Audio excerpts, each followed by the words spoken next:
जय हिंद दोस्तों। Class today के डिजिटल प्लेटफॉर्म पे आप सभी लोगों का स्वागत है, इस उम्मीद के साथ कि आप सभी लोग स्वस्थ होंगे, मस्त होंगे, बहुत ही अच्छे से अध्ययन कर रहे होंगे, है ना। चलिए फटाफट जो है कि आज की क्लास को स्टार्ट करते हैं। और आज की क्लास स्टार्ट करने में मैं आपको दो तीन चीज़ें बता दूं। अभी से जो क्लासेस होंगी उसमें अब लास्ट में जो है कि आपको क्वेश्चन जैसे मैं देता आ रहा था अब वैसे नहीं होगा। अब जितनी भी क्लासेस होंगी अब लास्ट में क्वेश्चन आपको नहीं मिलेंगे, यहाँ पे नहीं मिलेंगे। अभी अभी मतलब कि इस क्लास के साथ नहीं मिलेंगे, ठीक है।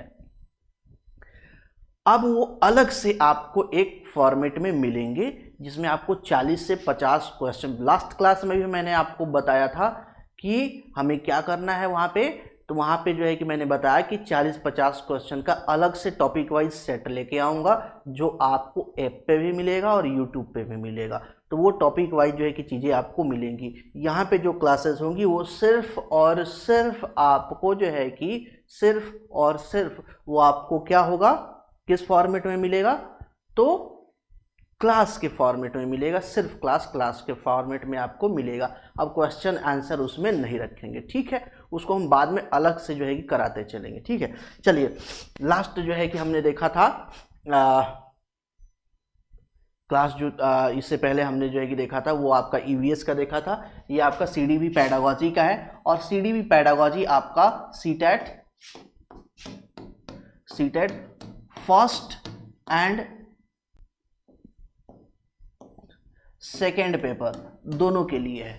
फर्स्ट और सेकंड दोनों पेपर के लिए है, ठीक है। ये अलग अलग नहीं चल रहा है, ये कंबाइंड चल रहा है क्योंकि चीज़ें सेम होती है, क्वेश्चंस के लेवल में बस डिफरेंस होता है। तो उस चीज़ें जो है कि सेम चल रही है। टॉपिक क्या है? बाल केंद्रित शिक्षा, है ना। बाल केंद्रित शिक्षा या चाइल्ड सेंटर्ड एजुकेशन। भैया देखो, अब जब आप एजुकेशन सिस्टम के बारे में डिस्कस करेंगे ना, तो एजुकेशन सिस्टम के बारे में डिस्कस करते हैं तो बहुत सारे एजुकेशन सिस्टम हमें जो है कि देखना, तानाशाही देखने को मिलता है, ओल्ड का जो है कि मिलता है, डेमोक्रेटिक नेचर का मिलता है, फिर जो है कि चाइल्ड सेंटर्ड मिलता है, फिर लेक्चर टाइप में मिलता है। तो अलग अलग शिक्षण के जो है कि हमें टाइप जो है कि मिलता है देखने के लिए।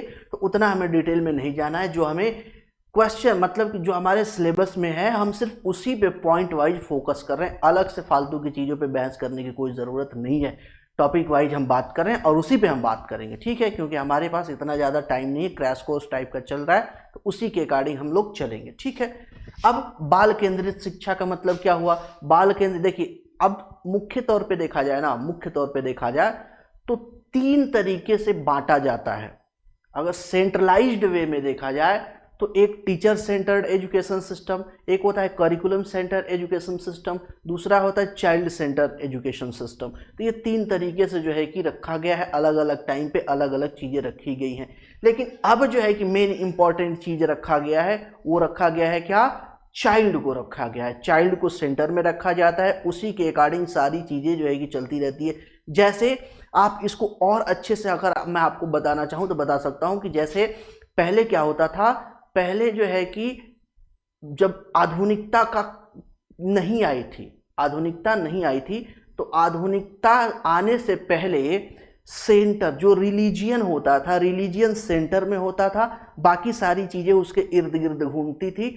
यानी कि जो लोग होते थे वो धर्म के लिए होते थे, धर्म लोगों के लिए नहीं होता था। बट आज के टर्म में जब मॉडर्नाइजेशन आ गया है, आधुनिकता आ गई है, तो आज के टर्म में जो धर्म है वो लोगों के लिए हो गया है, लोग धर्म के लिए नहीं है।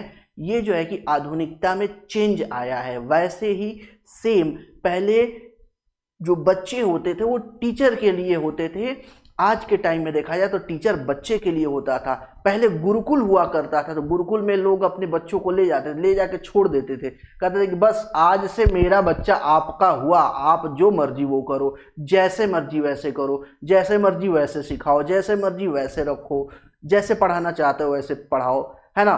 तो मतलब जो है कि डंडा लात घूसा सब चलता था, जब तक बच्चे को पूरा ठोक पीट के सही कर दिया जाता था। बहुत बच्चे तनाव में भी रहते थे। तो इस चीज को खत्म करके कहा गया कि नहीं, अब बच्चे को सेंटर में रखा जाएगा। फिर जो आपका पूरा इन्वायरमेंट है जो चाइल्ड फ्रेंडली होना चाहिए, करिकुलम चाइल्ड फ्रेंडली होना चाहिए, टीचर चाइल्ड फ्रेंडली होना चाहिए और उसके अकॉर्डिंग सारी चीज़ें जो है कि क्या होंगी, उसी के इर्द गिर्द जो है कि सारी चीज़ें चलेंगी। इसीलिए तो कहते हैं कि शिक्षा क्या है, तो शिक्षा बच्चे के अंदर की सार्वभौमिक विकास या सर्वांगीण विकास है, वही शिक्षा है ना। तो यहाँ पे बात किया जाए तो आधुनिक शिक्षा शास्त्र में बालक के सर्वांगीण विकास पर जोर दिया जाता है। सर्वांगीण विकास यानी बच्चा क्या है आपका सेंटर्ड में है। इसके अंतर्गत ये देखा जाता है कि बच्चे का जो आपका बच्चे का में बहुत बच्चा जो क्रियाकलाप कर रहा है ना उसमें बहुत ज्यादा इंटरफेयर ना किया गया, हस्तक्षेप ना किया जाए, उसके साथ साथ में कोलैबोरेट करके एक साथ सह निर्मित किया जाए, शिक्षा को साथ में मिलकर निर्मित किया जाए। इसी की तरफ से प्रॉपर जो है कि इन्वायरमेंट क्रिया जो है कि बनाया जाता है। पहले टीचर आता था पढ़ाता था अपने हिसाब से, बट ऐसा नहीं है। अब का क्या है कि टीचर क्या करेगा, बच्चे को टीचर को पता है टॉपिक, किस टॉपिक को सिखाना है, किस टॉपिक को पढ़ाना है, बच्चे को इन्वॉल्व करना है। अब बच्चे को इन्वॉल्व करने के साथ साथ उसके एक्टिविटीज़ को मॉनिटर करना है, उसे रेगुलेट नहीं करना है, बस मॉनिटरिंग करना है। और अगर वो कहीं गलत कर रहा है या कहीं गलत डायरेक्शन में जा रहा है तो उसको सही डायरेक्शन में लाना है। ये मॉनिटरिंग का काम टीचर का हो गया है अभी के टाइम में। पहले के टाइम में सिखाने का काम था। अगर ओवरऑल बात करें ना, देखिए आधुनिक टर्म में अगर शिक्षक की बात करें, आधुनिक, ये कई बार मैं क्लास में आपको बताया हूं कि आधुनिक टर्म में अगर शिक्षक के काम की बात करें कि शिक्षक का काम क्या है, एक शिक्षक का क्या काम है, तो शिक्षक का काम सिर्फ दो ही है। एक क्लास में मैंने बता रखा है ना। पहला क्या है, तो आधुनिक टाइम में पहला काम है बालक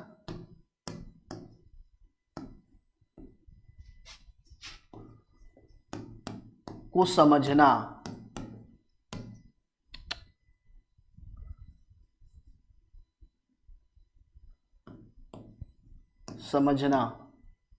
अरे यार क्या लिख रहे हैं,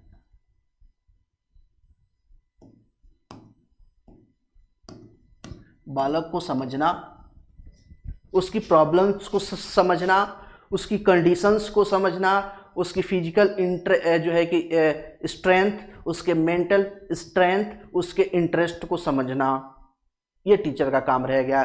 दूसरा काम क्या रह गया है, दूसरा अभिप्रेरणा।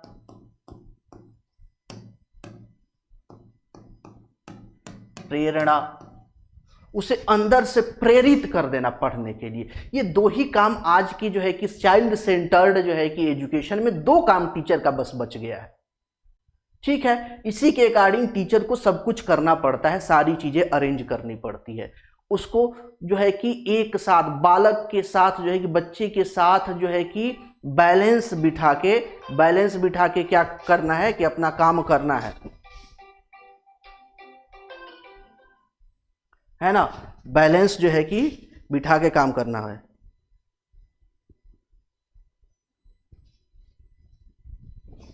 ठीक है, ये चीजें जो है कि हमें देखने को मिलता है। अब जो है कि इसमें क्या बात कहा जा रहा है कि जॉन डेवी के अनुसार, पहले देखिए, पहले क्या था कि पहले शिक्षा एक ध्रुवी थी, यूनिपोलर थी। यूनिपोलर, एक पोल शिक्षक होता था, शिक्षक के इर्द गिर्द सारी चीजें चलती थी। फिर आया बाइपोलर कि भाई बालक भी है शिक्षक भी है, बालक भी है और शिक्षक भी है। उसके बाद आया ट्राइपोलर। ट्राइपोलर मतलब कि त्रिस्तरीय या त्रिध्रुवीय प्रणाली। क्या है, त्रिध्रुवीय प्रणाली, जिसमें एक आपका क्या होता है, शिक्षक होगा, एक आपका शिक्षक होगा, दूसरा आपका बालक होगा और तीसरा आपका क्या होगा, तीसरा आपका यहां पे होगा पाठ्यक्रम होगा, या इसी को कहते हैं परिवेश होगा। ये तीन, अब जो है कि यहां पे ट्राइपोलर जो है कि एजुकेशन सिस्टम जो है कि चलता है, इसको मॉडर्न एजुकेशन सिस्टम बोला जाता है। और मॉडर्न एजुकेशन सिस्टम के फादर कौन है, जॉन डीवी। जॉन डीवी जो है कि ये सारा काम किए हैं, उन्होंने ही बताया कि अब हमें क्या करना है, इस तरह से जो है कि इस एजुकेशन सिस्टम लेके चलना है जिसमें तीन ध्रुव हैं, एक शिक्षक है, एक बालक है और एक उसका पाठ्यक्रम है, सामाजिक जो है पाठ्यक्रम है या फिर सामाजिक परिवेश है, उसमें जो है कि ये बात किया जा रहा है। जैसे यहाँ पे दे रखा है शिक्षक, बालक और पाठ्यक्रम, तीन चीजें यहाँ पे है ना। आज जो है कि बात किया जाए तो आज जो है कि प्रत्येक बच्चे पे इंडिविजुअल, हर एक बच्चे पे फोकस किया जाता है। देखिए, हो सकता है मैं जो बोलूं यहाँ पे पॉइंट ना हो, वो आगे मिल जाए स्लाइड में, बट चीजें जो है कि एज इट इज आपको सारी चीजें मिल जाएंगी। जैसे बच्चा जो है कि कहा जाता है कि हर एक बच्चा क्या होता है, स्पेशल होता है। कोई बच्चा सामान्य नहीं होता, कोई भी बच्चा सामान्य नहीं होता। सारे के सारे बच्चे क्या होते हैं, एक्स्ट्रा ऑर्डिनरी, बहुत ज्यादा स्पेशल होते हैं, बहुत ज्यादा क्या होते हैं, स्पेशल होते हैं, है ना।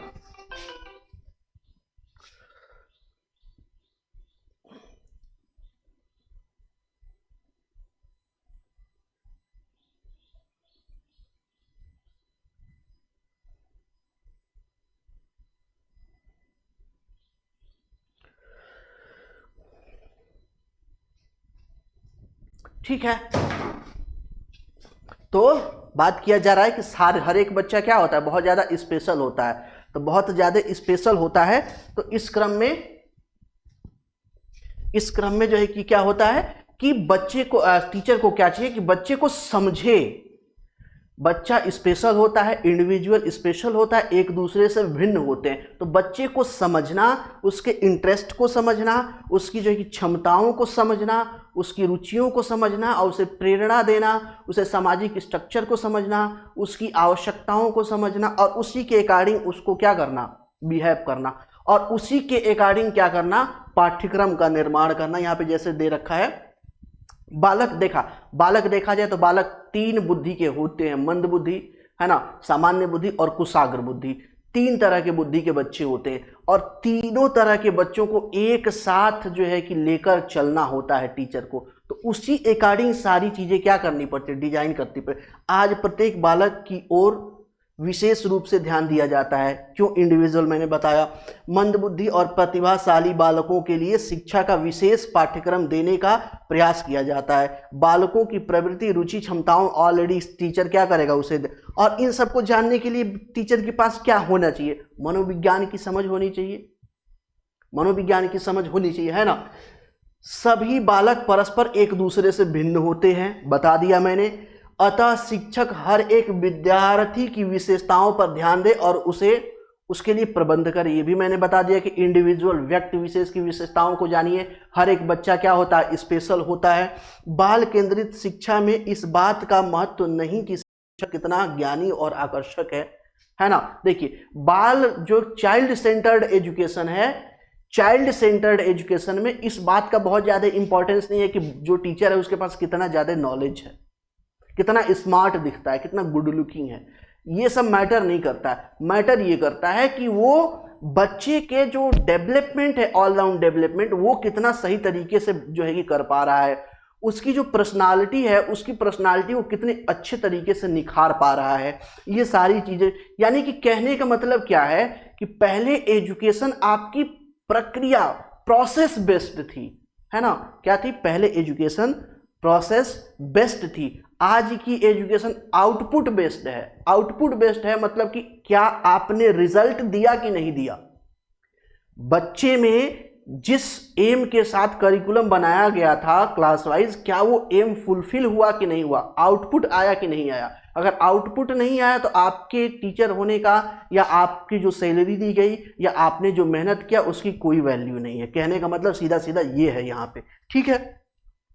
बाल केंद्रित शिक्षा की विशेषताओं को देख लेते हैं। बाल केंद्रित शिक्षा आधुनिक शिक्षा प्रणाली का अभिनय, यानी मॉडर्न एजुकेशन की बात हमने ऑलरेडी कर रखा है। बालकों को समझना, चाइल्ड सेंटर थ्योरी में बालकों को समझना क्या है, सबसे पहले कंपलसरी है। उसके लिए आपके पास क्या होना चाहिए, बाल मनोविज्ञान की समझ होनी चाहिए। बाल मनोविज्ञान की समझ होगी तभी आप बच्चे के क्या सामाजिक स्ट्रक्चर, उसके आर्थिक स्ट्रक्चर, उसके कल्चर, उसकी आवश्यकताएं, उसकी प्रॉब्लम्स, उसकी मेंटल स्ट्रेंथ, उसकी फिजिकल स्ट्रेंथ, उसकी जो है कि सारी चीज़ों को जब आप समझ पाओगे तो उसी के अकॉर्डिंग उसके प्रबंधन या उसके लिए आप मैनेजमेंट क्लास में कर पाओगे। सेम टू सेम चीज़ें जो है कि बालक की शिक्षा और उसकी आवश्यकताओं को में बड़ा घनिष्ठ संबंध होता है, ठीक है, और उसको समझना टीचर का क्या है, कर्तव्य है, संबंध होता है। स्कूल में पिछड़े हुए और समस्याग्रस्त बालकों में से अधिकतर बालक ऐसे होते हैं जिनकी आवश्यकता स्कूल पूरा नहीं कर पाता। समस्या क्या है कि बहुत सारे बच्चे ऐसे होते हैं कि उनकी नीड क्या होती है, डेली नीड क्या होती है, खाने को मिल जाए कम से कम। पहले देखिए, ह्यूमन की पहली नीड क्या है, रोटी कपड़ा और मकान, ठीक है। बट एजुकेशन के सेक्शन में अगर हम बात करें तो एजुकेशन के सेक्शन में अगर हम बात करते हैं तो खाना और कपड़ा दो चीज क्या है, कंपलसरी है, ठीक है। और गवर्नमेंट जो है कि देखिए, पहले प्राइवेट स्कूल्स चलते थे तो प्राइवेट स्कूल में वो दोनों चीजें बच्चों को अलग से जो है कि पैसे वाले जो है कि मिडिल क्लास होता था वो बच्चों को दिलाता था, ठीक है। सरकारी स्कूल में देखिए तो सामान्य तौर पे निम्न जो है कि लेवल के बच्चे जाते हैं, मजदूरों के बच्चे जाते हैं, गरीब किसान के बच्चे जाते हैं, ये बच्चे ज़्यादातर जाते हैं।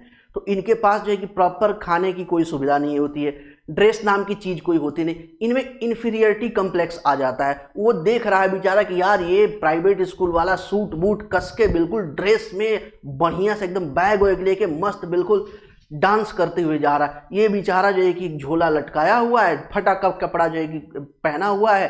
पता चला कि छोटा बच्चा है, 5 क्लास तक का बच्चा है, वो सिर्फ गंजी डाल के ही चला गया, वो सिर्फ पैंट पहन के निकर पहन के ही चला गया क्लास में, उसको कोई वो ही नहीं है। फिर गया 10 मिनट रुका, फिर वहां से निकल गया। क्यों? भूख लग गई, खाने की व्यवस्था नहीं है। अच्छा, बहुत सारे बच्चे जाएंगे ही नहीं, क्यों? क्योंकि भाई खाने की व्यवस्था करना है, जाना है, लकड़ी चुन के लाना है, ये काम करना है, वो काम करना है, माँ के साथ खाने बनाने में हाथ बटाना है, काम कराना है, पिता के साथ खेत में जाके काम करना है। इतनी सारी समस्याएं हैं।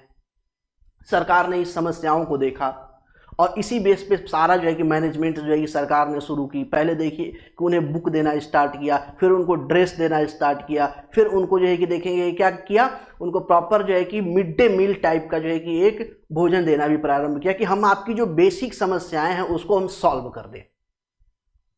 अब बेसिक समस्याएं सॉल्व कर दी, अब आप क्या कीजिए, स्कूल में आइए, अब पढ़िए। ये गौर जो है कि प्रॉपर मैनेजमेंट का काम हुआ, ठीक है। अब यहाँ पे देखिए, बाल मनोविज्ञान शिक्षक को बालकों के व्यक्तिगत भेदों से परिचय कराता। मैंने बताया ना कि सभी बच्चे एक दूसरे से भिन्न होते हैं और स्पेशल होते हैं, है ना, ठीक है। एक जो है कि मंद बुद्धि होता है, सामान्य बुद्धि होता है, कुशाग्र बुद्धि होता है। बच्चे अलग अलग तरीके से होते हैं और उसी के अकॉर्डिंग उनको जो है कि मैनेज करना होता है। अब देखिए, जैसे मान लीजिए कि क्लास में जो है कोई बहुत कुशाग्र, बहुत तेज बुद्धि का बच्चा है और आपने सिर्फ उसी के अकॉर्डिंग क्लास जो है कि कंडक्ट कर दी, संचालन कर दी, तो भाई जो सामान्य बुद्धि का है उसे थोड़ा बहुत समझ में आएगा, नहीं आएगा। जो मंद बुद्धि का उसको तो क्लास समझ में ही नहीं आएगी, वो तो उसमें पार्टिसिपेट ही नहीं कर पाएगा, क्योंकि उसकी जितनी बातें हो रही है क्लास में सब उसके आउट ऑफ माइंड हैं चीजें, तो नहीं। तो उसी तरीके से क्लास को डिजाइन करना पड़ता है कि हम कुछ चीजें ऐसी रखें जो तेज बुद्धि के बच्चे हैं उनके लिए भी सूटेबल हो, उन्हें भी बोरिंग फील ना हो, जो सामान्य बुद्धि के बच्चे हैं वो भी एंगेज्ड रहें, और जो लोअर क्लास यानी कि मंद बुद्धि का बच्चा है उसे भी कुछ चीज़ों को जो है बेसिक चीज़ों को रखा जाए ताकि वो भी अच्छे से उन चीज़ों को क्या कर सके, समझ सके। तो इस तरीके से क्लास को क्या किया जाता है, कंडक्ट किया जाता है। शिक्षण विधियों की बात करते हैं तो शिक्षण विधि में देखा जाए, बाल मनोविज्ञान सीखने की प्रक्रिया, विधियों, महत्वपूर्ण कारकों, लाभदायक हानिकारक दशाएं, रुकावटें, सीखने का वक्र, प्रशिक्षण, संक्रमण आदि विभिन्न तत्वों से परिचय कराता है। मनोविज्ञान ये सारी चीजें आपको बताता है, विधियां, शिक्षण विधियां, उसके जो है कि नफा नुकसान, बच्चे की फीचर्स, है ना, बच्चे के जो है कि कंडीशंस क्या है, रुकावटें क्या है, समस्याएं क्या है, सीखने की दशाएं क्या है, जो बच्चा सीख रहा है तो सीखने की प्रोग्रेस क्या है, क्या वो कर्व है, क्या वो आप प्लेटिव शेप कर्व है, या बच्चा सीख रहा है, ग्रोथ उसमें हो रहा है। ये सारी बातें जो है कि संक्रमण, ये सारी बातें जो है कि किससे पता चलती है, मनोविज्ञान से पता चलती है, बाल मनोविज्ञान से पता चलती है, ठीक है। बाल केंद्रित कक्षा में एक शिक्षक ज्ञान की सक्रिय संरचना प्रक्रिया को विशेष महत्व देता है। यानी कि कहने का मतलब यह है कि सक्रिय का मतलब यह होगा कि उस क्लास में टीचर भी एक्टिव रहेगा, बच्चा भी एक्टिव रहेगा, सारे लोग एक्टिव रहेंगे। ठीक है। मुख्य मूल्यांकन, और अब बात कर लेते हैं मूल्यांकन और परीक्षण। देखिए, अगर हम मूल्यांकन और परीक्षण की बात करते हैं ना, तो जैसे आपका असेसमेंट और इवोल्यूशन की बात करते हैं, इवैल्यूएशन की बात कर लेते हैं, तो यहाँ पे क्या है, असेसमेंट क्या है, हमेशा जारी होना चाहिए, पॉजिटिव होना चाहिए, इंडिविजुअल यानी एक एक बच्चे पे फोकस होना चाहिए, प्रोवाइडेड जो है प्रोवाइड्स जो है कि फीडबैक, यानी कि फीडबैक देना चाहिए। ठीक है। साथ ही साथ यहाँ पे देखिए इवैल्यूएशन में देखिए प्रोवाइड जो है कि क्लोजर, जजमेंटल और अप्लाइड अगेंस्ट स्टैंडर्ड और सो फॉल, ये सारी चीजें जो है कि यहाँ पे। अब कहने का मतलब क्या है, देखिए अगर मूल्यांकन की बात करें और Indian culture, Indian education system की बात करें, तो यहाँ पे इवैल्यूएशन जो है, इवैल्यूएशन और आपका असेसमेंट हमेशा से एक टेंशन का मुद्दा रहा है। आपने देखा होगा जब भी 10th एंड 12th का एग्जाम होने वाला होता है ना इंडिया में, मोदी साहब पहुंच जाते हैं किसी न किसी जो है कि स्कूल में, और बच्चों से जाके जो है कि बातें करते हैं। मोदी जी जब से सरकार में आए, देखो भाई कि नाम इसलिए लेना पड़ रहा है कि ये कल्चर इन्होंने ही शुरू किया है, बाकी पार्टी विशेष से हमारा कोई लेना देना है नहीं, है ना। तो नाम इसीलिए लेना पड़ रहा है क्योंकि इस सरकार ने, वर्तमान सरकार ने ये कल्चर लेके आया कि बच्चों का जब भी एग्जाम आता है तो वो बच्चों से जाके इंटरेक्शन करते हैं, प्रॉपर उसे जो है कि ब्रॉडकास्टिंग की जाती है और अन्य बच्चों को दिखाया जाता है। बहुत सारे बच्चों की समस्याएं होती हैं, उनको एक तरीके से गाइड करते हैं, बताते हैं। देखिए इसका एक पॉलिटिकल अपना जो है कि एम हो सकता है, बट ये बात सही है कि बच्चों, इंडियन कल्चर में, इंडियन एजुकेशन सिस्टम में परीक्षा एक तनाव का जो है कि विषय रहा है हमेशा से। बच्चे टेंशन में रहते हैं, बोर्ड एग्जाम देना है, पहली बार लाइफ में बोर्ड एग्जाम देना, दूसरी बार लाइफ में बोर्ड एग्जाम देना, पता न जाने कितने सारे प्रेशर होते हैं, कितने सारे टेंशन होते हैं। परिवार की टेंशन अलग होती है, पड़ोसी की टेंशन अलग होती है, सिलेबस की टेंशन अलग होती है। तो इसको मैनेज करने के लिए हमारे प्रधानमंत्री जी तरह तरह की बातें जो है कि करते हैं, बताते हैं, सिखाते हैं। ठीक है, बच्चों को। तो इसके लिए यहां पे कहा गया है कि हमें एक क्या चाहिए, तो हमें सतत और व्यापक मूल्यांकन चाहिए। ऐसा नहीं हो कि साल भर में एक ही बार जो है कि एग्जाम करा दें, नहीं नहीं, ऐसा कुछ मत करो ना, सेमेस्टर वाइज कर दो। सेमेस्टर वाइज में भी आप जो है कि क्या कीजिए कि टेस्ट रूप में रख दीजिए, हर हफ्ते 15 दिन पे जो है कि टेस्ट कीजिए बच्चों का। इससे बच्चे से जो एक बोर्ड एग्जाम का फियर है वो खत्म हो जाएगा, जो टेंशन है वो खत्म हो जाएगा, जो उसका डिप्रेशन है, जो उसका तनाव की स्थिति है वो क्या हो जाएगा, खत्म हो जाएगा बच्चे में। तो ये एक बेहतर जो है कि विधि है। और साथ साथ अगर आप टेस्ट वगैरह लेते हैं, बार बार असिस्ट करते हैं बच्चे को, तो इससे फीडबैक मिलता है, और फीडबैक दोनों को मिलता है। फीडबैक जो है कि टीचर को भी मिलता है, फीडबैक जो है कि बच्चे को भी मिलता है, टीचर को भी मिलता है और बच्चे को भी मिलता है, दोनों को जो है कि फीडबैक मिलता है। जितना फीडबैक जो है कि बच्चे के लिए जरूरी है, उतना ही फीडबैक जो है कि टीचर के लिए भी जरूरी है कि क्या हमने जो टीचिंग मेथड अप्लाई की थी इस टॉपिक पे, क्या वो सही था या नहीं था, बच्चों में आउटपुट कितना आया, कितना नहीं आया। तो इसलिए टीचर का भी इवैल्यूएशन क्या होता है, बहुत ज़्यादा क्या होता है, ज़रूरी होता है। और टीचिंग मेथड है उनका भी असेसमेंट क्या होता है, बहुत ज़्यादा ज़रूरी होता है। ठीक है। व्यापक और सतत मूल्यांकन क्या होता है, तो इसका उद्देश्य एक और मूल्यांकन में निरंतरता, व्यापकता के रूप से सीखने के मूल्यांकन पर तथा दूसरी ओर व्यवहार के परिणामों पर आधारित है। कहने का मतलब यह है कि बहुत सारे रीजंस हैं इसके, है ना। इसमें कंटिन्यूटी बनी रहेगी तो बच्चे का जो करिकुलम है उसके लिए एंगेजमेंट बढ़ा रहेगा, उससे लगाव बढ़ा रहेगा, वो सही तरीके से सीख सकेगा। उसमें जो एक फियर रहता है एग्ज़ाम का, बोर्ड एग्ज़ाम का, वो कम होगा, टेंशन कम होगा और प्रॉपर हम बच्चे को इवेल्युएट कर पाएंगे कि बच्चा जो हम क्लास दे रहे हैं, जो हम सिखा रहे हैं, क्या वो बच्चा सीख पा रहा है, नहीं सीख पा रहा है, कितना सीख पा रहा है, कितना नहीं सीख पा रहा है, क्या हमें इसमें कोई अपनी टीचिंग मेथड को चेंज करने की ज़रूरत है या सेम चीज़ें जो है कि हम लेके चल सकते हैं। ये सारी चीज़ें जो है कि यहाँ पे हमें देखने की जो है कि बात आती है। ये ऑलरेडी हमने जो है कि बात कर ली है, तो इसको दोबारा दोहराने की कोई ज़रूरत नहीं। ठीक है, निरंतरता से तात्पर्य क्या है? निरंतरता, मूल्यांकन की निरंतरता, अधिगम अंतरालों का निदान, सुधारात्मक उपायों का उपयोग, स्व मूल्यांकन के लिए अध्यापकों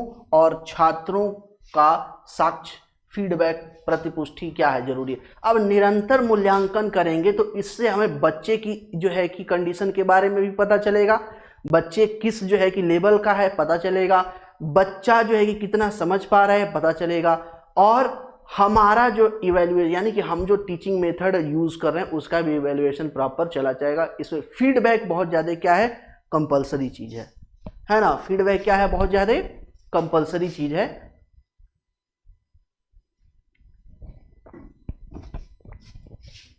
इस चीज को हमें ध्यान रखना है ना।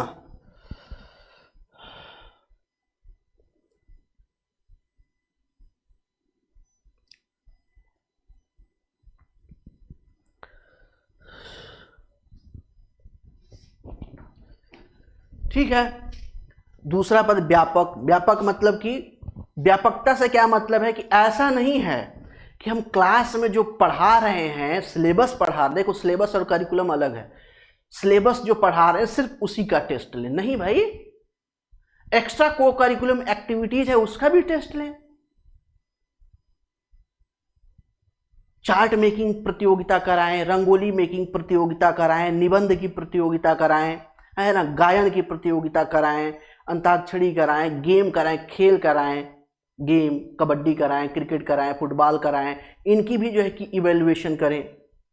प्रॉपर चीजों को क्या करें, कवर करें। व्यापकता से मतलब यह है, व्यापकता से मतलब यह है कि जो हम क्लासरूम में सिर्फ बच्चे को पढ़ा रहे हैं उसी को इवेल्युएट नहीं करना है। क्लासरूम से बाहर भी बच्चा जो है कि प्रांगण में कैसे गेम खेल रहा है, कैसा उसका डेवलपमेंट हो रहा है, उसका जो है कि इन्वायरमेंट कैसा है, परिवेश कैसा है, वो परिवेश में कैसी चीज़ों में संलग्न है, इसका भी इवेल्युएशन प्रॉपर होना चाहिए। इसका मतलब है व्यापकता से ये सेम चीज़ें होती है। इतना डिटेल में देखो, ये भले क्रैश कोर्स चल रहा है, मैं 60 में ही आपको इतना बेहतर तरीके से हर एक जो है कि टर्म्स को एक्सप्लेन कर दूंगा कि एग्जाम में कहीं कोई दिक्कत आपको नहीं होगी, बशर्ते आप क्रैश कोर्स किए हो। सिर्फ क्वेश्चन भी अगर प्रैक्टिस करते हैं तो अच्छी बात है, लेकिन क्रैश कोर्स हो तो और क्लियरिटी हो, है ना। चलिए अब पाठ्यक्रम की बात करते हैं। देखिए पाठ्यक्रम की बात करते हैं तो पाठ्यक्रम बनाने का दो ही तरीका है, दो बेस पे जो है कि पाठ्यक्रम बनाया जाता है। एक बाल मनोविज्ञान को देखा जाता है, बाल मनोविज्ञान,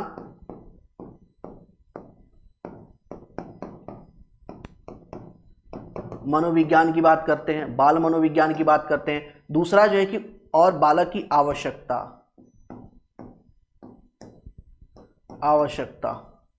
आवश्यकता, इन दो चीजों पे फोकस किया जाता है।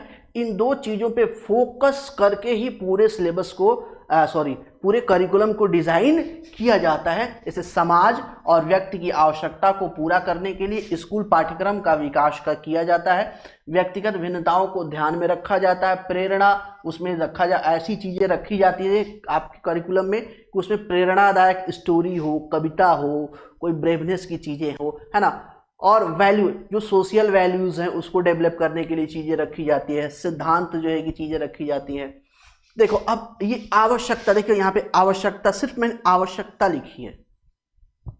अब आवश्यकता देखेंगे तो इसमें बालक की आवश्यकता, बालक की आवश्यकता आ जाएगी यहाँ पे, है ना, बालक की आवश्यकता। उसके बाद समाज की आवश्यकता, और उसके बाद राष्ट्र की जो है कि आवश्यकता क्या है, उसी के अकॉर्डिंग कोर्स को डिजाइन किया जाता है। जो आपका करिकुलम है उसका डिजाइन किया जाता है। यहाँ पे प्रॉपर जो है कि यहाँ पे बहुत सारी चीजें जो है कि यहाँ पे करिकुलम जैसे लिखा गया है ना, तो यहाँ पे बहुत सारी चीजें ऑलरेडी जो है कि दिखाई गई हैं।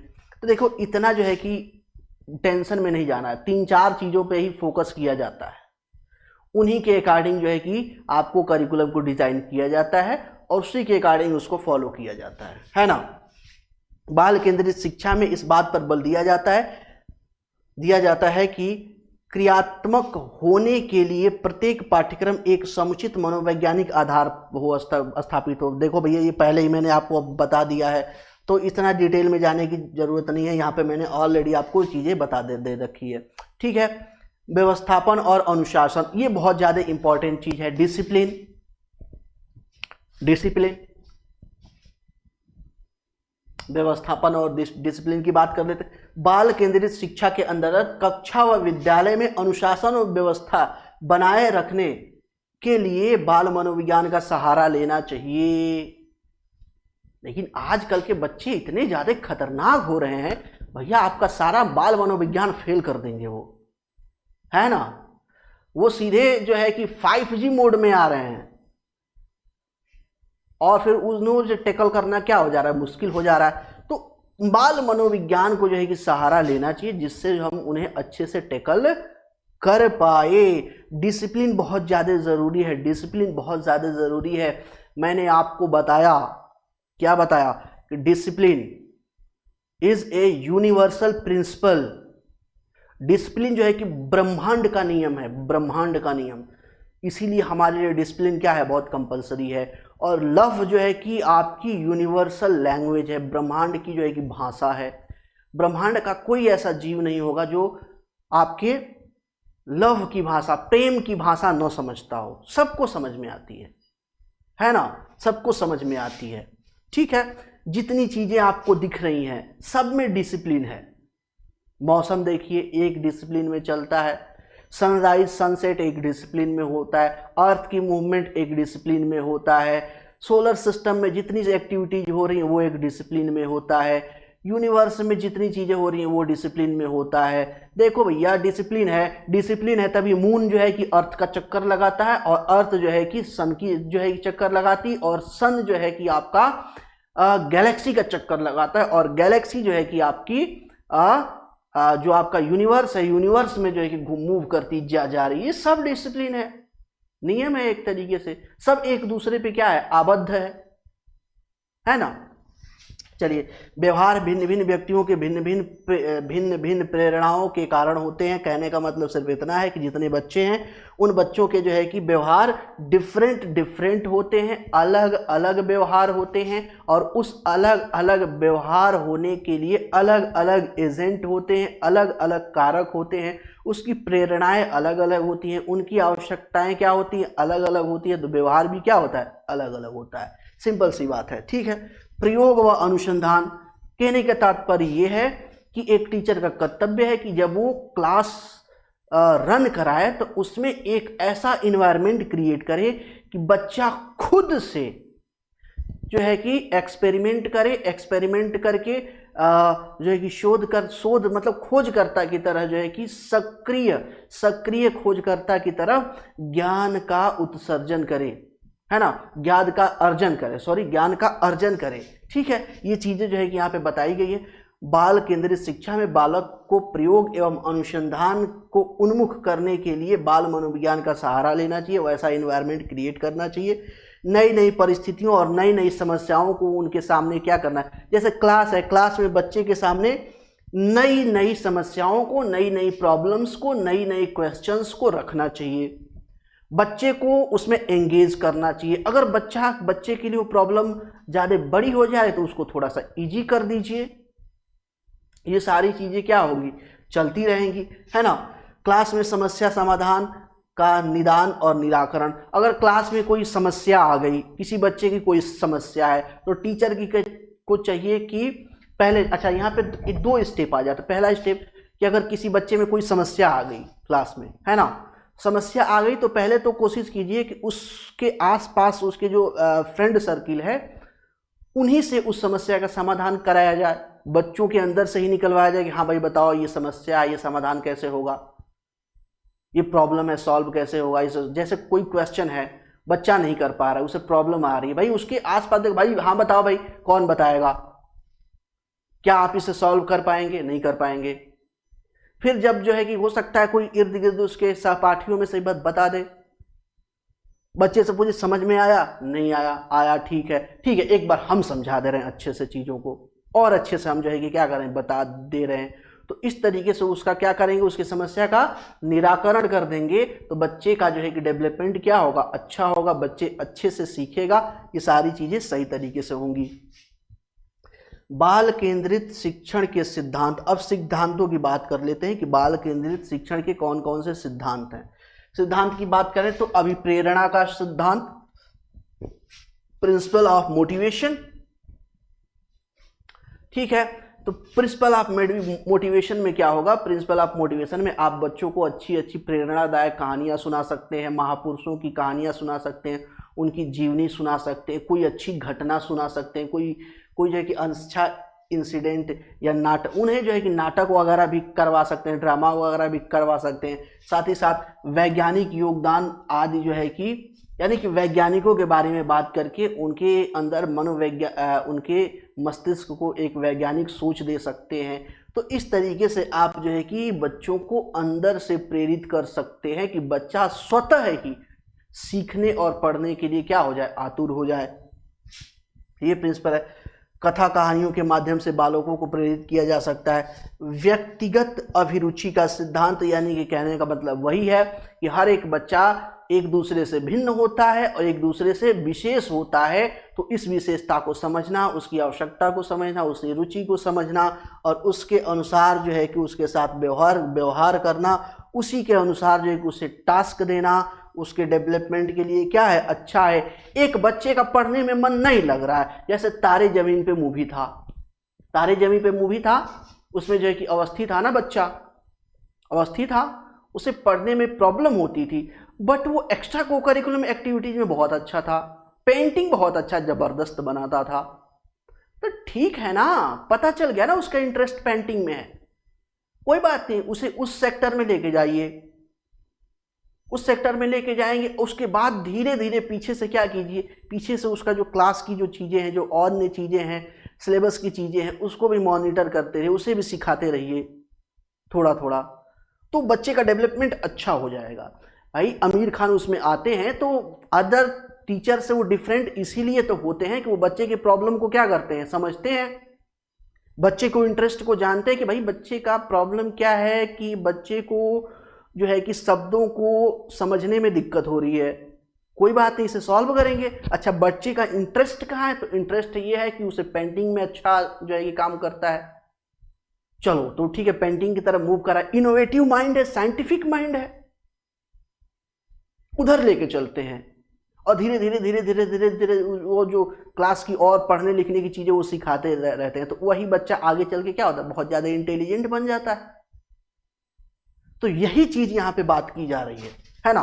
लोकतांत्रिक सिद्धांत डेमोक्रेटिक प्रिंसिपल का मतलब ये हो गया कि बच्चा क्लास में बच्चों का अलग अलग बैकग्राउंड होता है, अमीर होते हैं, गरीब होते हैं, ऊंच नीच होते हैं, अलग अलग जाति के होते हैं, अलग अलग धर्म के होते हैं, लेकिन ये सारी बातें क्लास के बाहर है उनके लिए। एक टीचर के लिए ये सारी बातें क्लास के बाहर हो सकती हैं।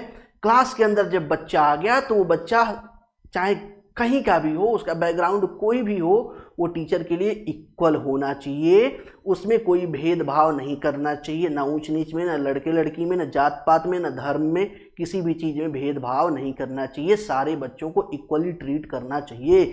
यही बात क्या होता है, डेमोक्रेटिक प्रिंसिपल है, ठीक है, भेदभाव नहीं करना चाहिए। चलो आगे चलते हैं, नेक्स्ट बात करते हैं सर्वांगीण विकास का सिद्धांत। सर्वांगीण विकास का सिद्धांत में मतलब आप लोग जानते हो कि बच्चे के हर एक एस्पेक्ट को डेवलप करने या विकसित करने के बारे में सोचना चाहिए कि कोई दिक्कत ना हो, बच्चे का हर एक चीज जो है कि प्रॉपर, यानी कि उसके जो है कि देखिए डेवलपमेंट की बात करें तो 4 ही डेवलपमेंट होता है, physical development, mental development, emotional development और सोशल डेवलपमेंट। तो कोशिश करना चाहिए कि चारों डेवलपमेंट जो प्रॉपर वे में चले, ठीक है। ये सुनिए नहीं, ये पूछा भी जाता है कि बच्चों में ऑल राउंड डेवलपमेंट के अंतर्गत यानी कि सर्वांगीण विकास के अंदर कौन कौन सी चीजें आती है, तो यही 4 चीजें आती हैं। चयन का सिद्धांत, बालक की योग्यता के अनुरूप ही विषय वस्तु का चयन करना चाहिए या सेक्टर का चुनना चाहिए। अब जो है कि जैसे कहते हैं ना कि जैसे मान लीजिए सचिन तेंदुलकर क्रिकेट के क्या है, लेजेंड है। अगर सपोज कीजिए उनको जो है कि जबरदस्ती आईटी सेक्टर में भेज दिया जाता तो क्या होता, सचिन सचिन नहीं होते, है ना। ठीक है, सलमान खान है, हीरो हैं, ड्रामा उनको अच्छा आता है। अब उनको कहा जाए कि चलो भैया आप क्रिकेटर बनो, बनते नहीं, उनका अलग फीचर है, उनका अलग फीचर है। सुंदर पिचई, उनको कहा जाता है कि ऐसा काम करो, चलो आप एक्टिंग करो, करते नहीं करते। उनका टेक्निकल डिपार्टमेंट, एजुकेशन चीजें, आईटी सेक्टर उनका अलग सेक्टर है। तो हर एक बच्चे का जो ये क्या होता है, डिफरेंट डिफरेंट मोड होता है, और उसी मोड को चूज करना चाहिए जिसमें उसका इंटरेस्ट हो और जिसमें वो अच्छा परफॉर्मेंस करे, है ना। सीधे कहने का मतलब ये है। ठीक है, प्रगतिशील शिक्षा। अब यहाँ पे जो है कि ये चीजें थोड़ी सी एंड हो गई। अब यहाँ से हम प्रोग्रेसिव एजुकेशन की बात करते हैं। प्रोग्रेसिव एजुकेशन यानी मॉडर्न एजुकेशन। मॉडर्न एजुकेशन के फादर किसे बोलते हैं, जॉन डेवी को बोलते हैं। ऑलरेडी मैंने आपको बता चुका हूँ। इसके अंतर्गत शिक्षा का एकमात्र उद्देश्य बालक के समग्र ऑलराउंड डेवलपमेंट की बात करते हैं, और उसमें इनोवेटिव नेचर को डेवलप करना। क्या है, अधिगम को सुगम बनाना और खोज पूर्ण उत्साह को क्या करना, यानी कि जो आपका सीखने की प्रक्रिया है उसको बहुत ज़्यादा आसान बना दिया जाए। साथ ही साथ उसे खोज परख बनाया जाए कि बच्चा खुद ही डिस्कवर करे, खुद ही जो है कि ज्ञान का सृजन करे। इस तरीके का जो है कि सीन बनाया जाए। ठीक है, ये आधुनिक या प्रोग्रेसिव एजुकेशन का क्या है, कोर है। इस शिक्षा के अंतर्गत विभिन्न विधियों का प्रयोग किया जाता है, जैसे परियोजना विधि है, परियोजना विधि है ना, समस्या विधि है, क्रियाकलाप विधि है। ये 3-4 विधियां हैं जो मॉडर्न एजुकेशन में बहुत प्रोमिनेंट। प्रोजेक्ट विधि मतलब कि हम बच्चों का ग्रुप बनाए, उन्हें एक प्रोजेक्ट दे दिए, वो उस पर काम करेंगे मिलके। ठीक है, वैसे समस्या समाधान विधि, कोई समस्या हम दे दिए बच्चों को, उसका समाधान करेंगे। ठीक है, क्रियाकलाप विधि कुछ अलग करने के लिए दे दिए, जैसे डेंटिंग पेंटिंग हो गया, रंगोली बनाना हो गया, आर्ट बनाना हो गया, कोई और काम हो गया, इस तरह का काम हो गया, है ना। प्रगतिशील शिक्षा के विभिन्न प्रकार होते। अब इसके प्रकार कौन कौन से हैं, तो एक है आपका मॉन्टेसरी शिक्षा, मॉन्टेसरी एजुकेशन। मॉन्टेसरी एजुकेशन ये इटालियन जो है कि डॉक्टर थे, है ना, इटालियन डॉक्टर थे, शिक्षाविद थे, मारिया मॉन्टेसरी। मॉन्टेसरी शिक्षा विधि के क्या करते हैं, ये याद रखिए, ये इटली के थे, जो कई बार ये पूछ देता है, जिसके अंतर्गत बच्चों के विशेष व पर्यवेक्षण पर बल दिया गया। उनके पर्यवेक्षण के आधार पर पाया गया कि बच्चे स्वयं सीखते हैं। शिक्षक केवल सीखने की प्रक्रिया बताते हैं तथा बच्चों के लिए स्वस्थ वातावरण का निर्माण करते हैं। कहने का मतलब यही है कि उन्होंने जो है कि स्टडी किया, स्टडी करने में देखा कि बच्चा तो भाई जो ज्ञान का सृजन स्वतः कर रहा है, खुद जो है कि नॉलेज को क्रिएट कर रहा है। बच्चे को कोई ज़रूरत नहीं है, बस टीचर को चाहिए कि उसे मॉनिटर करे, उसे गलत डायरेक्शन में ना जाने दे, उसे देख रेख करे, बस, और ज़्यादा कुछ करने की ज़रूरत नहीं है। ठीक है, और उसके लिए क्या करे, सुटेबल इन्वायरमेंट बना के दे। जितना हम पीछे समझे हैं ना, वही थ्योरी फॉर्म में यहाँ पे देख लेना है। मानवतावादी जो है कि शिक्षण, मानवता, है ना। Humanistic education, humanistic education actually ये 8 डिपार्टमेंट है, जैसे बीए हो गया, बीए वाला एमए वाला सेक्शन हो गया, कॉमर्स वाला सेक्शन हो गया, ये एक्चुअली 8 डिपार्टमेंट है। इसमें बच्चे के अंदर जो है कि क्रिटिकल एनालिसिस करने की जो आपकी कैपेसिटी है, यानी कि आलोचनात्मक सोच को बढ़ावा दिया जाता है। आलोचनात्मक सोच, है ना, आलोचनात्मक सोच को बढ़ावा दिया जाता है। इस तरह की शिक्षा का केंद्र बिंदु कला सामाजिक विज्ञान है। कला सामाजिक विज्ञान बता दिए मैं आपको, यह बालकों में आलोचनात्मक सोच व तार्किक कौशल को विकसित करता है। ठीक है, मानवतावादी शिक्षण सामाजिक अंतःक्रिया के माध्यम से सीखने पर जोर देता है ना। चलो आगे देखते हैं, नेक्स्ट। हाँ, संरचनावादी शिक्षण, कंस्ट्रक्टिविज्म एजुकेशन। यह शिक्षा बालकों की सृजनात्मकता पर आधारित होती है। यह अधिगम तकनीकी एवं प्रयोग अधिगम के माध्यम से करके सीखने पर बल दे, यानी ये लर्निंग बाय डूइंग पे, किस पे, करके सीखने पे, ये दे रखा है ना, करके सीखने पे, learning by doing, learning by doing पे फोकस होता है। माना जो संरचनावादी एजुकेशन सिस्टम प्रिंसिपल है, ये लर्निंग बाई डूइंग पे फोकस होता है। कीजिए, स्वतः कीजिए और सीखिए। ठीक है। प्रगतिशील शिक्षा के विकास में योगदान देने वाले मनोवैज्ञानिक सिद्धांत। अब जो आपके ये प्रोग्रेसिव एजुकेशन है, इसमें कौन कौन से आपके मनोवैज्ञानिक सिद्धांत जो है कि इसमें लागू होते हैं? तो मस्तिष्क व बुद्धि का सिद्धांत लागू होता है ना। मस्तिष्क और बुद्धि का सिद्धांत क्या होता है कि हम जो जो चीज़ों जितनी समस्याएं हमारे पास आएंगी, हमारे मस्तिष्क के समक्ष जितनी ज़्यादा समस्याएं आएंगी और हमारा मस्तिष्क जितना ज़्यादा उन्हें सॉल्व करेगा, उसका विकास उतना ही क्या होगा? अच्छा होगा। हमारे मस्तिष्क का विकास उतना ही क्या होगा? अच्छा होगा। ब्रेन का विकास, व्यक्तित्व का विकास उतना ही क्या होगा? बेहतरीन होगा। एक इस पे जो है कि मुझे एक स्टोरी याद आ जाती है। एक इंसिडेंट है चंद्रगुप्त व चाणक्य का।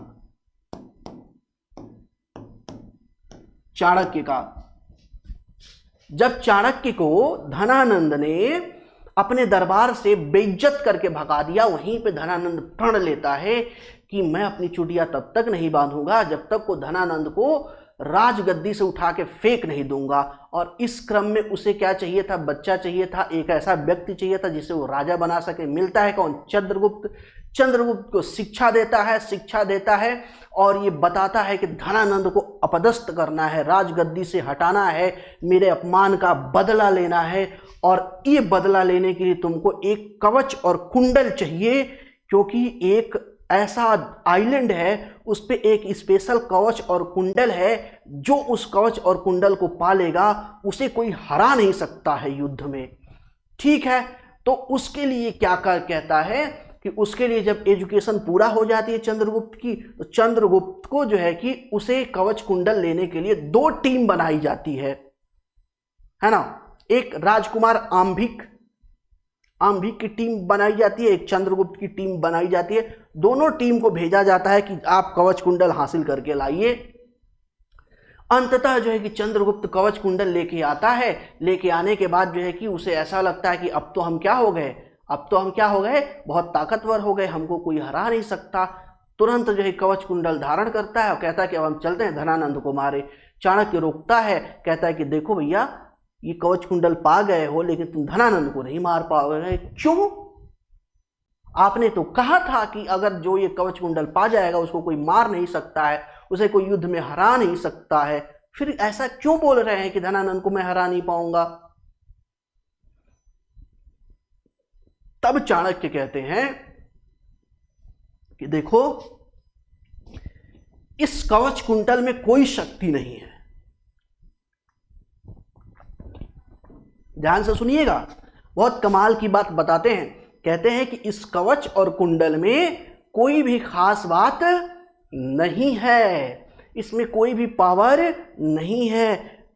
तब चंद्रगुप्त झल्ला जाता, तो फिर इतना जो है कि फालतू का हमें घोड़े लेकर दौड़ाए, साल भर मेहनत कराए, तब जाके कवच कुंडल मिला। अब कह रहे हैं कि इसमें कोई पावर ही नहीं है, तो मैं तो बेवकूफ बन गया। चाणक्य कहता है कि नहीं, ये कवच कुंडल तो सिर्फ सिंबल है, एक आपके लिए प्राइज है। इस 1 साल में इस कवच कुंडल को पाने के लिए जो आपने योजनाएं बनाई, जो आपने मस्तिष्क का यूज किया, जो आपके समक्ष समस्याएं आई, उस समस्याओं को जिस योजनाबद्ध तरीके से समाधान किया, जो आपने रणनीति बनाई, जो आपने अपना कौशल दिखाया, वो असल में आपका क्या है? वही असल आपका धन है, वही असल आपकी पावर है, वही असल आपकी क्या है? शक्ति है। शक्ति है कि वो आपको पहले से बेहतर बनाया और वह इस लायक बनाया कि आप धनानंद के सामने खड़े हो सकते हैं, लेकिन अभी भी जीत नहीं सकते हैं। कहने का मतलब ये है कि हमारे मस्तिष्क और हमारी बुद्धि के समक्ष हमारे जीवन में जितनी सारी समस्याएं आती हैं, उस समस्याओं में को समाधान में जो हम तरकीब लगाते हैं, जो योजना बनाते हैं, जो है कि प्लानिंग करते हैं, जो स्ट्रेटजी बनाते हैं, जो सोशल मैनेजमेंट करते हैं, ये सारी जो चीज़ें करते हैं, यही हमारा एक्सपीरियंस है और यही हमारा जो है कि स्पेशल स्किल है जो औरों से डिफरेंस हमें बनाता है। तो यही बात यहाँ पे कही जा रही है। ठीक है, मस्तिष्क की सहायता से मनुष्य अपनी समस्याओं का समाधान करता है। ये सारी चीजें मैं आपको स्टोरी के माध्यम से प्रॉपर बता दिए। चिंतन, अनुभूति और संकल्प क्या है, ये इंपॉर्टेंट चीजें हैं। यहाँ पे देख लेते हैं थोड़ा सा इसका। थिंकिंग, फीलिंग्स और डिटर्मिनेशन, कि आप जो है कि कितनी अपने टारगेट के प्रति कितने डिटर्मिनेशन है, उसके बारे में कितना सही तरीके से सोच रहे हैं, कितना सही तरीके से रणनीति बना रहे हैं, कितने सही तरीके से योजना बना रहे हैं, ये सारी चीज़ें आ गई यहाँ पे। उसके बाद उसके लिए फीलिंग्स मतलब कि अनुभूति, उसके लिए आप क्या करते हैं। तो जब आपसे कहा गया, चंद्रगुप्त से कहा गया ये कवच कुंडल पा जाएंगे तो आप कभी हारेंगे नहीं, तो उसमें जो अनुभूति थी, उस अनुभूति की, वो फीलिंग की बात की जा रही है यहाँ पे। ठीक है, ज्ञान, ज्ञान क्या है, तो ज्ञान अनुभव का परिणाम है। ज्ञान क्या है, अनुभव का परिणाम है, अनुभव का परिणाम है। और अनुभव कहां से आता है, गलतियों से, गलतियों से। गलती क्यों होती है, हम कर्म करते हैं तो, कर्म करते हैं तो, यानी कर्म करना सबसे पहली चीज है। उसमें गलतियां भी होंगी, उसमें सही भी होगी, उस बेस पे हमें अनुभव मिलेगा और वही अनुभव क्या है, ज्ञान है। ये 4 शब्द है, इसे इस चीजें यहाँ पे लिखा हुआ, पढ़ के देख लो। ज्ञान कर्म का परिणाम है, कर्म अनुभव से पूर्व आता है, अनुभव ज्ञान का स्रोत है। और जिस प्रकार बालक अनुभव से यह समझता है कि अग्नि हाथ जला देती है, उसी प्रकार उसका संपूर्ण ज्ञान अनुभव पर आधारित होता है। हर एक कहते हैं ना कि काम बोलता है। हमारे जो है कि उत्तर प्रदेश के सीएम साहब थे, पूर्व सीएम अखिलेश कुमार यादव जी, कहते थे काम बोलता है। भाई काम बोलता है प्रशासन में, बट व्यक्तिगत लेवल पे जाएं, व्यक्तिगत अनुभव की बात करें, इंडिविजुअल की बात करें, तो अनुभव बोलता है। अनुभव, आपको जितना बेहतरीन अनुभव होगा, आपने जितना बेहतर एक्सपीरियंस किया होगा ग्राउंड लेवल पे, उतना ही कॉन्फिडेंस के साथ, उतने बेहतरीन तरीके से आप अपनी चीज़ों को रखेंगे दूसरों के सामने। अनुभव बोलता है। ठीक है, मौलिक प्रवृत्ति की बात कर लेते हैं। सभी ज्ञान व्यक्तियों की उन क्रियाओं के फलस्वरूप प्राप्त होते हैं जो वे अपने अस्तित्व के संघर्ष में करते हैं। भैया अभी तो मैंने बताया, चंद्रगुप्त की कहानी सुनाई, सुरक्षा, भोजन, वस्त्र आदि के लिए जो संघर्ष मानव करता है, उसी से क्या होता है, अनुभव मिलता है। और उसी से जो है कि ये मौलिक प्रवृत्ति जो है कि क्या होती है, मौलिक प्रवृत्ति यानी कि आपकी फंडामेंटल टेंडेंसी आपके अंदर डेवलप होती है। ठीक है, चिंतन की प्रक्रिया, चिंतन एक क्या है, प्रक्रिया है, ध्यान दीजिएगा। चिंतन केवल मनन करने और भावना समूह से ही पूर्ण नहीं होता, वरन इसकी उत्पत्ति होती है। आपने जैसे क्या किया, आपने किसी चीज को पढ़ा या किसी चीज को सुना और उसको बार बार क्या करेंगे, बार बार आप उसे सबसे पहले मनन करेंगे, मतलब बार बार रिकॉल करेंगे, रिकॉल करेंगे, उसे धीरे धीरे धीरे याद हो जाएगा, याद हो जाएगा। फिर अब क्या होगा कि अब आप उससे अलग अलग चीजों को रिलेट करने लगेंगे, ये हो जाएगा आपका क्या, चिंतन।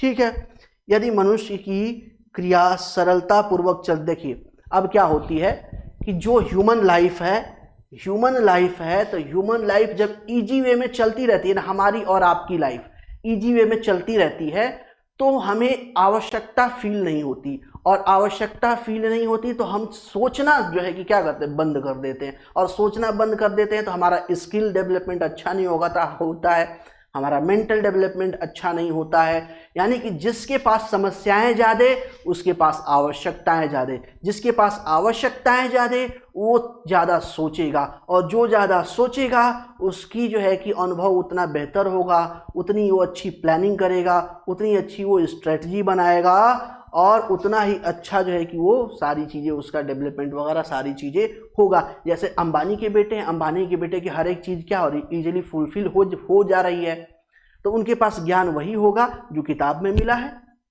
एक आम आदमी जो सड़क पे संघर्ष कर रहा है, वो अनुभव उनको नहीं होगा, वो ज्ञान उनको नहीं होगा, उतना ज्ञान नहीं होगा उनके पास, क्योंकि उनकी आवश्यकताएं क्या है, कोई है ही नहीं, कोई आवश्यकता नहीं है। सारी आवश्यकता आने से पहले फुलफिल हो जा रही हैं।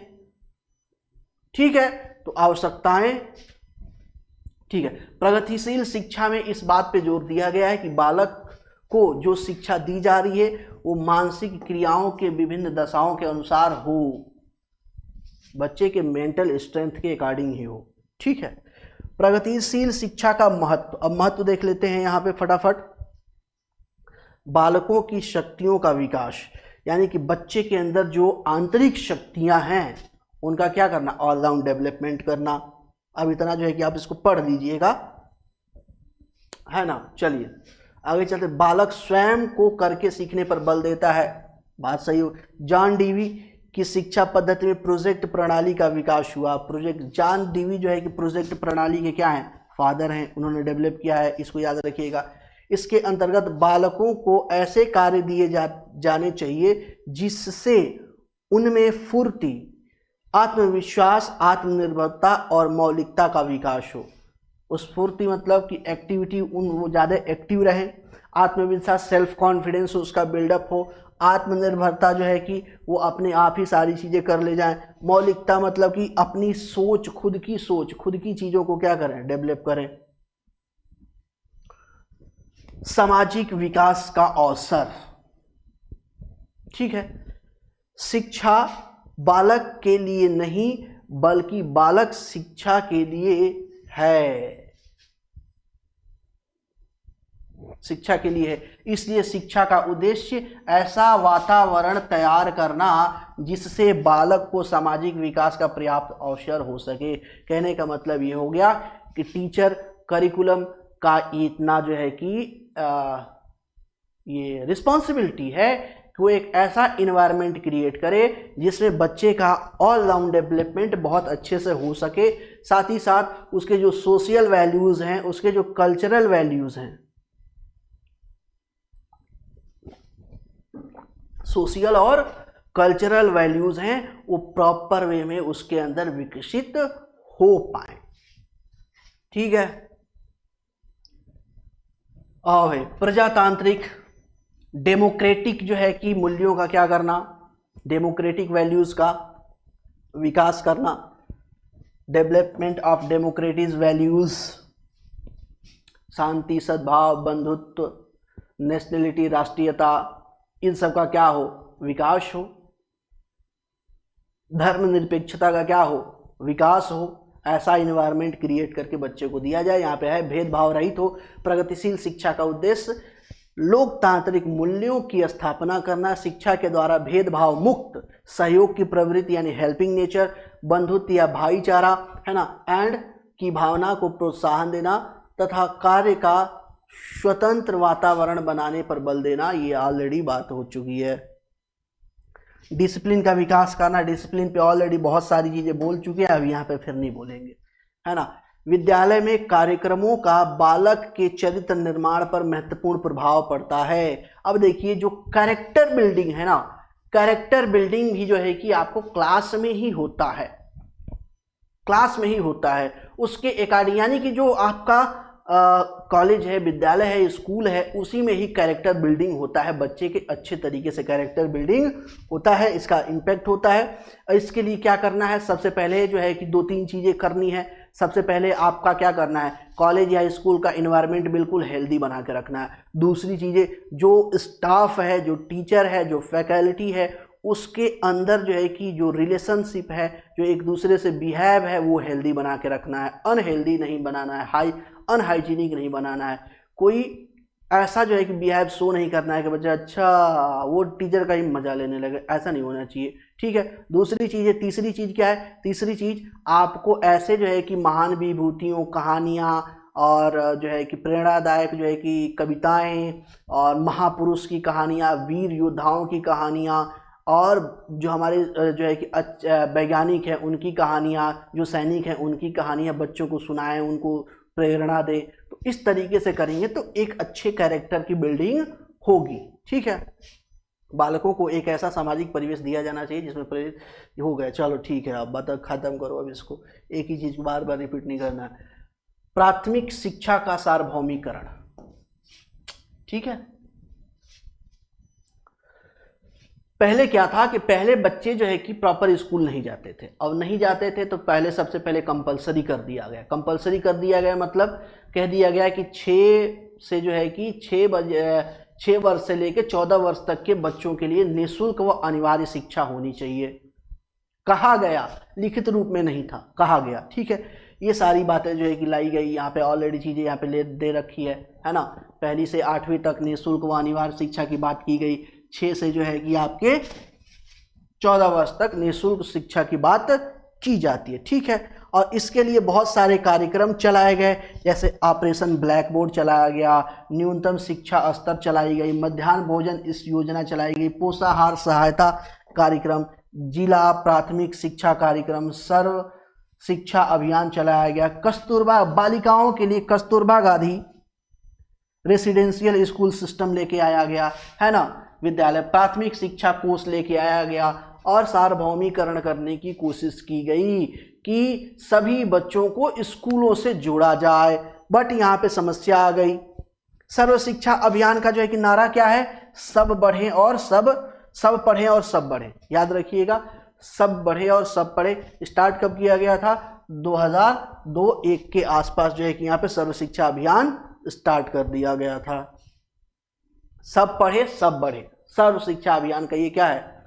ठीक है, कस्तूरबा गांधी बालिका विद्यालय की योजना कब लाई गई थी, 2004 में हुई थी, जिसके अंतर्गत समस्त लड़कियों को प्राथमिक शिक्षा देने का सपना दिखाया गया। कि पहले क्या था, जैसे जो है कि हमारे देश में कल्चर रहा है कि जो लड़की है, लड़की को एक जिम्मेदारी समझा जाता है, जिम्मेदारी समझा जाता है कि वो पढ़ लिख के दूसरे घर ही जाने वाली है, जबकि जो लड़का है, लड़के को जो है कि अपना सहारा समझा जाता है, उस पर ज़्यादा फोकस किया जाता है। तो पहले होता था कि लड़कियों को ज़्यादा स्कूल नहीं भेजा जाता था, या उसके बाद कंडीशन ये आई कि उनको सिर्फ सरकारी स्कूल भेज दिया जाता था, अच्छा एजुकेशन नहीं मिलता था। तो इसके लिए स्कीम लेके आया गया क्या, कस्तूरबा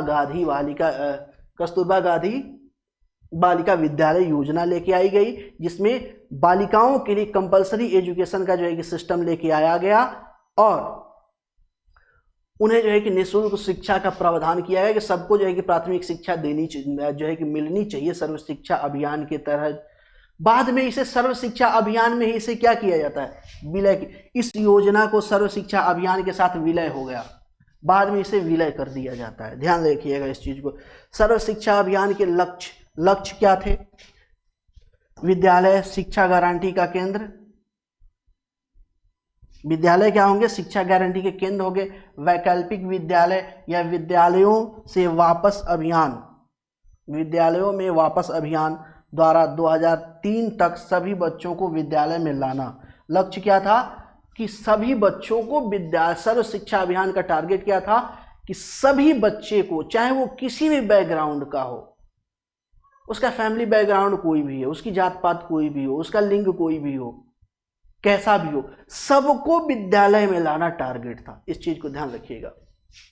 वर्ष 2007 में 5 वर्ष की आयु वाले सभी बालकों की प्राथमिक शिक्षा पूरी करवाने का संकल्प रखा गया, और 2010 तक 8 वर्ष के आयु के सभी बालकों की 8 वर्ष तक की आयु वाले सभी बच्चों को प्राथमिक शिक्षा पूरी करवाना था, है ना। ठीक है, जीवन के लिए शिक्षा पर बल देते हुए संतोषजनक गुणवत्ता, पारंपरिक यानी कि गुणवत्ता युक्त प्रारंभिक शिक्षा के ध्यान केंद्र किया गया।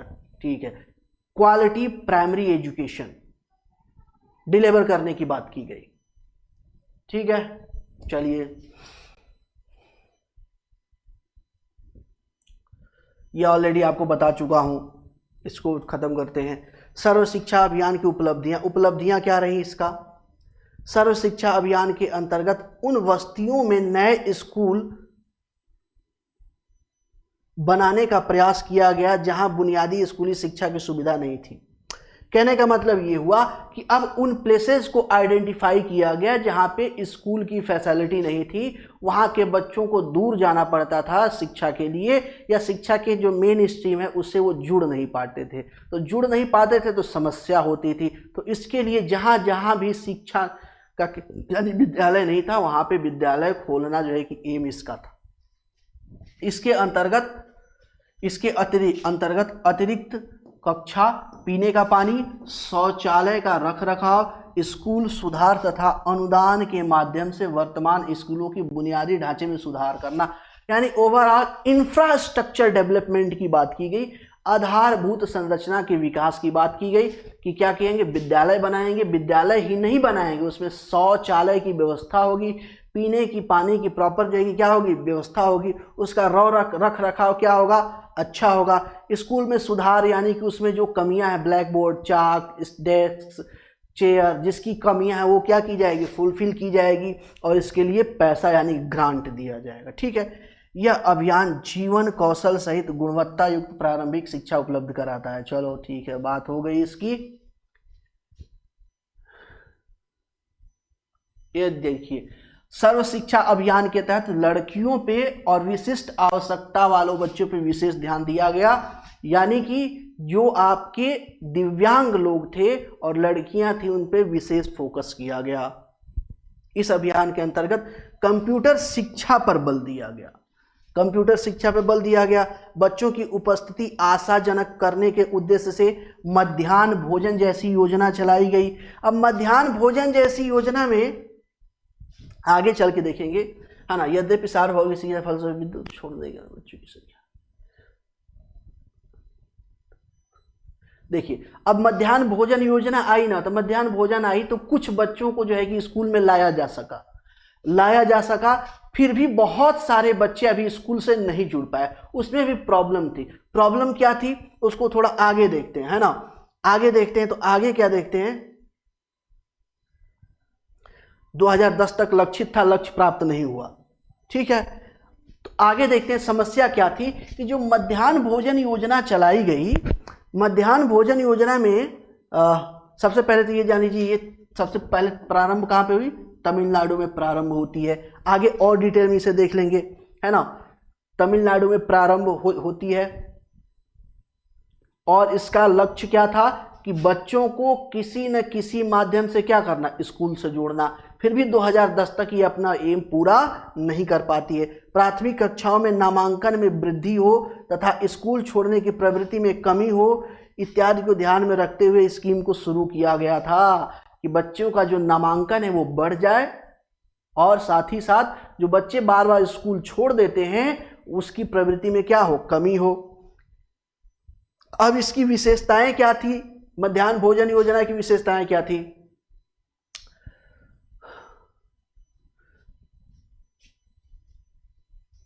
ये 15 अगस्त 1995 को शुरू होता है। लक्ष्य बता दिया, लक्ष्य क्या था, नामांकन में वृद्धि करना और जो बच्चों की स्कूल छोड़ने की प्रवृत्ति है उसको क्या करना, कम करना। बट 2010 तक ये अपना लक्ष्य जो है कि पूरा नहीं कर पाता है। इस कंडीशन में अब लक्ष्य पूरा न कर पाने की समस्या क्या थी, समस्या ये थी कि मध्याह्न भोजन योजना जब शुरू में दिया जाता था ना, तो उसे पका पकाया भोजन नहीं दिया जाता था। उसमें जो है कि 6 दिन के लिए जो है कि 6 दिन में से 4 दिन जो है कि अलग जो अनाज दिया जाता था, 2 दिन अलग अनाज दिया जाता था और बच्चों को जो है घर पे ही बना के खाना होता था। बट इसमें देखा गया कि इसमें प्रॉब्लम्स हो गई थे। देखिए, 1ली से 5वीं तक के कक्षा के लिए 80% उपस्थिति प्रतिमाह 3 किलोग्राम क्या है, आपको गेहूं अथवा चावल दिया जाएगा। ये 1 सितंबर 2017 से प्रारंभिक विद्यालयों में पके पकाए भोजन का उपलब्ध कराने की योजना प्रारंभ की गई। यानी कि इससे पहले पके पकाए भोजन नहीं दिया जाता था, उससे पहले कच्चा जो है कि रॉ मटेरियल आपको दे दिया जाता था, आप घर ले जाइए, बनाइए, खाइए। बट इसके वजह से ये योजना फेल मार जाती है। योजना क्या होती है, फेल मार जाती है, क्योंकि प्रॉपर जो है कि घर गया ना, क्या पता चले कि पापा जी के पास चला गया, राशन बेच के दारू पी गए। भाई, एक से बढ़ के एक कलाकार है हमारे देश में। तो बच्चे के लिए दिया गया बट बच्चे को मिला ही नहीं। बच्चे की प्रॉब्लम जस की तस वैसे बनी रही, तो फिर स्कूल नहीं आया। तो इसमें क्या किया गया, सुधार करते हुए 1 दिसंबर 2004 से अब इसको पुनः जो है कि रिशेड्यूल किया गया और कहा गया कि भाई देखो, अब हम स्कूल में ही बना के बच्चों को देंगे, है ना। स्कूल में ही क्या करेंगे, बच्चे को बनाकर देंगे। इस योजना के अंतर्गत विद्यालयों में मध्यावकाश में छात्र छात्राओं को सप्ताह के 4 दिन चावल से बने भोजन और 2 दिन गेहूं से बने भोजन जो है कि स्कूल में ही दिया जाएगा। और जब ये योजना आती है, इसको सुधार किया, तब बच्चों का जो है कि ज़्यादा रुझान होता है, क्योंकि अब जो उनके लिए दिया जा रहा है उन्हीं को मिल रहा है। अब बच्चे थाली ले लेके पहुंच रहे हैं स्कूल में, कम से कम एक टाइम का प्रॉपर हम उनको क्या हो गया, भोजन मिल गया इस वजह से। ठीक है, प्रत्येक छात्र छात्रा के लिए प्रतिमाह 100 ग्राम जो है कि खाद्यान्न से निर्मित सामग्री दिए जाने का प्रावधान था, जिसे पकाने के लिए परिवर्तन लागत, यानी कि जो पकाने वाला रसोइया था उसमें जो खर्चा था वो भी दिया जाने का प्रावधान किया गया। भोजन में कम से कम 450 कैलोरी व 25 ग्राम प्रोटीन वाला होना चाहिए, यानी कि भोजन जो दिया जा रहा है उसकी मिनिमम क्वालिटी ऐसी होनी चाहिए। उसकी कैलोरी कितनी होनी चाहिए, तो 450 ग्राम कैलोरी होनी चाहिए। साथ ही साथ 12 ग्राम उसमें क्या होना चाहिए, प्रोटीन होना चाहिए। ये सारी चीज़ें जो है कि की गई। और भोजन पकाने का कार्य ग्राम पंचायत की देखरेख में होगा, यानी प्रधान जी हैं वही सारा ये काम कराएंगे। ठीक है, और साल के लगभग 200 दिन तक क्या होगा, ये भोजन दिया जाएगा। ये बात हो गई। उसके बाद आता है RTE, राइट, शिक्षा का अधिकार, right to education. Right to education 2019 जो है 2009 में आता है ना, राज्य, परिवार और समुदाय के सहयोग से। अब इसमें ये कहा जाता है, जो पहले कहा गया था कि 6 से 14 वर्ष तक के बच्चों के लिए निःशुल्क व अनिवार्य जो है कि शिक्षा का प्रावधान होगा, अब यहाँ पे उसे कानून बना दिया गया। और कानून बनाने के साथ साथ कहा गया कि फैमिली यानी गार्जियन और कम्युनिटी और सोसाइटी और नेशन का ये जो है कि राइट होगा, रिस्पॉन्सिबिलिटी होगी कि वो बच्चों को क्या करे, बच्चों को 6 से 14 वर्ष तक के बच्चों के लिए अनिवार्य व निःशुल्क शिक्षा का प्रबंध कराए, है ना। और 2002 में संविधान में आपके 86वां संविधान संशोधन किया गया। अनुच्छेद 21A भाग 3 के मध्य में जो है कि ये चीज जोड़ दी गई। अब ये कानून बन गया, फंडामेंटल राइट बन गया। क्या बन गया, फंडामेंटल राइट बन गया। अब इसका अगर आप वायलेशन करते हैं तो ये पनिशेबल ऑफेंस हो जाएगा। ठीक है, RTE संसद में लाया कब गया, तो 4 अगस्त 2009 को जो है कि लोकसभा में यह अधिनियम पारित हो गया। लागू कब हुआ, 1 अप्रैल 2010 से। दोनों डेट पूछा जाता है कि लोकसभा में पारित कब हुआ RTE, तो 4 अगस्त 2009 को पारित हुआ। लागू कब हुआ, 1 अप्रैल 2010 को पूरे देश में जो है कि क्या हुआ, लागू हुआ। शिक्षा का अधिकार अधिनियम का महत्व, इंपॉर्टेंस क्या है, यह एक समावेशी शिक्षा को क्या करता है, प्रोत्साहन देता है। इंक्लूसिव एजुकेशन को क्या करता है, प्रमोट करता है। शिक्षा के आधार पर ही अनुसंधान व विकास को बल मिलता है। इस प्रकार शिक्षा वर्तमान ही नहीं भविष्य का भी निर्माण करती है। ये बात हो गई, चलो ठीक है भाई। यानी कि शिक्षा जो है कि वर्तमान में तो जो करती है वो उसका इम्पैक्ट होता है, बाकी भारत निर्माण का भी काम होता है। शिक्षा ही मनुष्य के विश्व में अन्य प्राणियों से अलग बनाती है, भाई बिल्कुल सही है। ठीक है, शिक्षा के अभाव में न केवल समाज का बल्कि पूरे देश का भी विकास क्या होता है, अवरुद्ध होता है। इसलिए अच्छी एजुकेशन सिस्टम बहुत ज़रूरी है। अब शिक्षा के अधिकार की कमियां क्या थी, कमियां ये थी कि यहाँ पे 6 से 14 वर्ष तक के बच्चों की बात की गई, जबकि 0 से 6 वर्ष तक की बच्चों की बात की ही नहीं गई। और उसके बाद 14 से 18 वर्ष तक के, यानी कि 14, फिर इधर 14 से बाद के उम्र वाले बच्चों की कोई डिस्कशन नहीं किया गया। ये इसकी क्या रही, कमियां रही। अंतर्राष्ट्रीय बाल अधिकार समझौते के अंतर्गत 18 वर्ष तक की आयु तक के बच्चों को बच्चा माना जाता है और इसके लिए कोई जो है कि चर्चा नहीं की गई। और इस पे क्या है, भारत इसका 142 देशों के ने स्वीकृति प्रदान की है, जिसमें भारत भी शामिल है। बट भारत जो है कि 14 साल तक के बच्चों को ही जो है कि क्या करता है, सुविधा देता है। और 14 से मानने की आगे का 18 वर्ष तक के बच्चों को जो है कि बच्चा नहीं मानता। तो ये जो है कि 14 से 18 आयु वर्ग के शिक्षा की बात इस अधिनियम में नहीं किया गया। ये इसकी क्या है, कमियां हैं, RTE की कमियां हैं। ये क्लास क्या हो गया, कंप्लीट हो गया। ठीक है, अब यहां से देखेंगे कि ये क्वेश्चन है क्या, लगा रखा है इसमें, चलो देख लेते हैं फिर। मेरे को तो याद था कि क्लास नहीं इसमें नहीं लगा रखा है, बट देख लेते हैं, कोई बात नहीं है। आ जाओ। प्राथमिक स्तर पर एक शिक्षक में निम्न में से किसे सबसे महत्वपूर्ण विशेषता मानी जाती है? प्राथमिक स्तर पे कहा जा रहा है, प्राथमिक स्तर पे एक शिक्षक में निम्न में से किसे सबसे महत्वपूर्ण विशेषता मानी जाती है? पढ़ाने की उत्सुकता, धैर्य व दृढ़ता, शिक्षण पद्धतियों व विषयों का ज्ञान में दक्षता, अति मानक भाषा में पढ़ाने की दक्षता। नहीं, सी ऑप्शन क्या है, सही है। शिक्षण पद्धति उसे प्रॉपर पता होना चाहिए और विषय का जो है कि क्या होना चाहिए, दक्ष होना चाहिए, उसे समझ आनी चाहिए। ठीक है, चलो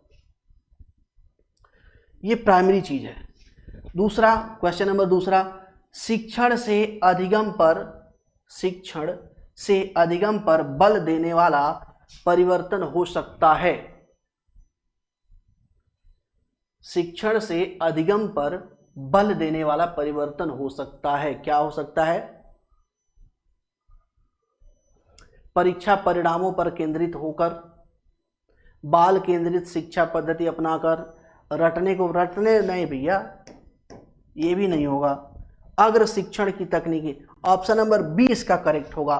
बाल शिक्षण को क्या करके, अपना करके, बाल केंद्रित शिक्षा पद्धति को अपना करके। ठीक है, क्वेश्चन नंबर थर्ड देखा जाए। थर्ड,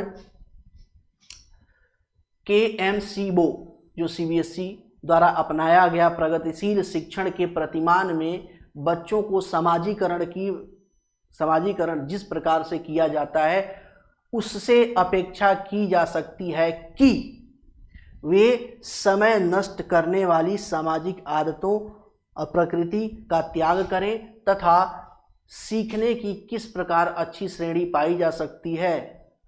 अच्छा, वे सामूहिक कार्य करें, सक्रिय भागीदारिता का निर्वहन करें, और समाजीकरण की बात की जा रही है यहाँ पे, ध्यान दीजिएगा इस चीज को, है ना, निर्वाह करें और सामाजिक कौशल सीखें। वे बिना प्रश्न उठाए समाज के, नहीं, बिना प्रश्न उठाए नहीं, किसी भी प्रकार की सामाजिक पृष्ठभूमि के होते हुए भी वे सब स्वीकार करें जो उनके विद्यालय द्वारा प्रदान किया जाता है। यहाँ पे देखिए ऑप्शन नंबर ये क्या होगा, बी सही होगा। वे सामूहिक कार्य में सक्रिय भागीदारी का निर्वहन करें और सामाजिक कौशल सीखें, ये इंपॉर्टेंट है। ठीक है, क्वेश्चन नंबर 4, प्रगतिशील शिक्षा के संदर्भ में निम्नलिखित में से कौन सा कथन जॉन डीवी के अनुसार समुचित है? देख लेते हैं। कक्षा में प्रजातंत्र का कोई स्थान नहीं होता। अच्छा, कोई स्थान नहीं होता, चलो देखते हैं। विद्यार्थियों को स्वयं ही सामाजिक समस्याओं को सुलझाने में सक्षम होना चाहिए। भैया इतना सक्षम होता तो वो स्कूल ही क्यों आता। जिज्ञासा विद्यार्थियों के स्वभाव में अंतर्निहित नहीं है, अपितु इसका कर्षण संवर्धन करना चाहिए। क्यूरियोसिटी इज नॉट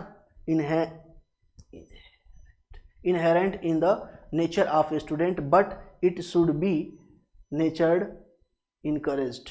हाँ, कक्षा में विद्यार्थियों के निरीक्षण करना चाहिए, न कि सुनना चाहिए। भैया सुनना भी चाहिए, ये गलत है, ये भी गलत है, होता है स्थान, है ना। ये भी ऑप्शन नंबर सी सही होगा कि देखो बच्चों के अंदर क्या होता है, जिज्ञासा अंतर्निहित होती है और चाहिए टीचर को कि उसे क्या करे, वो जागृत करे। यही प्रोग्रेसिव माइंड सेटअप कहता है ना कि उसके अंदर की क्या है, जिज्ञासा, या उसे प्रेरित कीजिए ताकि वो स्वतः क्या करे, चीजों को करना शुरू कर दे। 5वां नंबर प्रश्न क्या है, बच्चों में ज्ञान की रचना करने और अर्थ का निर्माण करने की क्षमता होना। बच्चों में ज्ञान की रचना करने और अर्थ का निर्माण करने की क्षमता होना, इस परिप्रेक्ष्य में एक शिक्षक की भूमिका है। एक शिक्षक की भूमिका है, क्या है, एक बार फिर से प्रश्न पढ़ते हैं। बच्चों में ज्ञान की रचना करने और अर्थ का निर्माण करने की क्षमता होना, इस परिप्रेक्ष्य में एक शिक्षक की भूमिका होती है। क्या भूमिका होती है? संप्रेषक और व्याख्याकर्ता की, सुगमकर्ता की, निर्देशक की, तालमेल बैठाने वाले की।